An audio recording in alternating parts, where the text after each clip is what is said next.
Thank you everyone for coming and share this experience with me. Actually, I better call John now and tell him that it's not for me. You want me to call him now? Yes, please. You know, like then you will have to. But I must say, is actually it's not. I would say because I think Colin knows very well the history of us, because we start off. I started off being an assistant. I would say even trainee editor in Shaw Brothers. And that time, John Woo, he was the first assistant director of the famous martial art director Jiang Qi. And then we know each other back then. So I think those are the most golden time of our years, because we're young, we are restless, we have no. I don't think neither he and I has a girlfriend. So our girlfriend is going to movies. So we spend a lot of times, you know. I remember that year I was making $300 Hong Kong a month, not a week. No, which was equivalent. No wonder you don't have a girlfriend, right? Yeah, exactly. We had, and she ran away because I made $50 Canadian a month, right? And I remember I gave about half to my mom, and then the rest is all spent on movies like Sam Peckinpah, Jean-Pierre Melville, and Alain Delon, Les Samurai, and all those slow motion Sam Peckinpah. So basically, I think we are the kids that go to the same film school, which is the famous film school is movie theaters.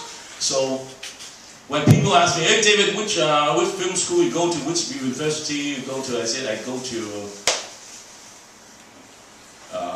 UFP. He said, what's UFP? I said, I go to University of Famous Player, which is the tuition fee is $8, and then people spend millions of bucks and tell you don't do that, you know.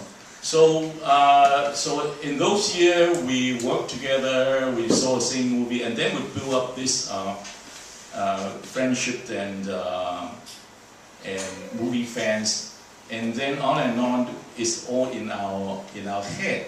So later on, when John went to be a director, he kind of used all the techniques and then the movie that he resolved and then resolved it. And then later on in 1980, we parted. He left Shaw Brothers 2 years earlier than me, and then I left somewhere in 1976. Now you know how old I am. And then not until 10 years later, we teamed up in Cinema City. We met and worked on this big hit, Better Tomorrow. And as soon as we team up together, we are almost like being starving for quite a while. So we use all the technique we learned, and then one movie we talk about it, chat about it, night after night. We don't even go to sleep, and we're so excited. So, and then he was excited to have an editor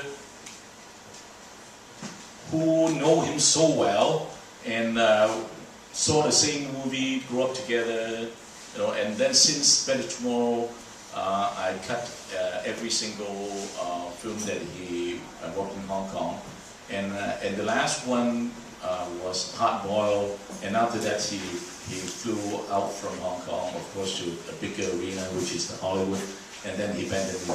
He said, "You stay in Hong Kong. I don't need you now." But no. But at the same year, I flew to Canada and started my own directing for TV. So. Actually, year after year, we still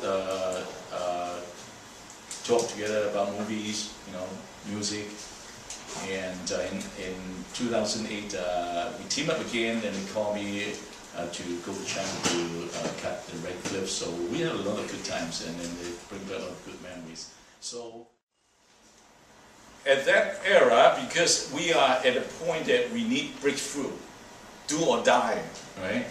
So if we agree that we keep the same usual suspect, we're not going to do that, you know. So you can see the Better Tomorrow, why it's such a big hit. First is the way they tell the story, and then all the technical side and the editing and how to play the music counterpoint that make the movie special. So we brought that technique to apply on this. We wake up, and then everybody loves it, right? So which means, and then we become a little more of my editing style, which is also John Woo's style. So later on, when you, after Better Tomorrow was a big hit, so followed by Killer, followed by Bullet in the Head, followed by Once a Thief, and then the last one, Hardcore, you can constantly see this style of, I would say, triple cut in every movie, including Killer. Later on, I'm going to show you a clip of Killer, how this works. Gunshot, almost like a drum hit, right? You can see, almost like a jazzy drum beat. And as soon as you go to quite a non-stop, we always slow down with the slow-mo, with a little bit of dialogue, and then round up. That's why I say this, you can see this quite prominent jazzy move. It's not a non-stop, right? Like a typewriter. So you can see the sound and the sound effects and the dialogue and then camera work. And that's why when I apply slow motion, I need to apply it in the right timing to give that jazzy rhythm. Otherwise, you may, if you treat it wrongly, you can see a lot of slow motion, which is quite repetitive and then dragging, right? So you need to, when the trick about using slow motion, you need to know when to come in. So when to come to emphasize that moment, and then you know, and then the next moment come. So and then in terms of the rhythm, you will create a tension, and then with the sound track and the music, you all of a sudden give them a little surprise.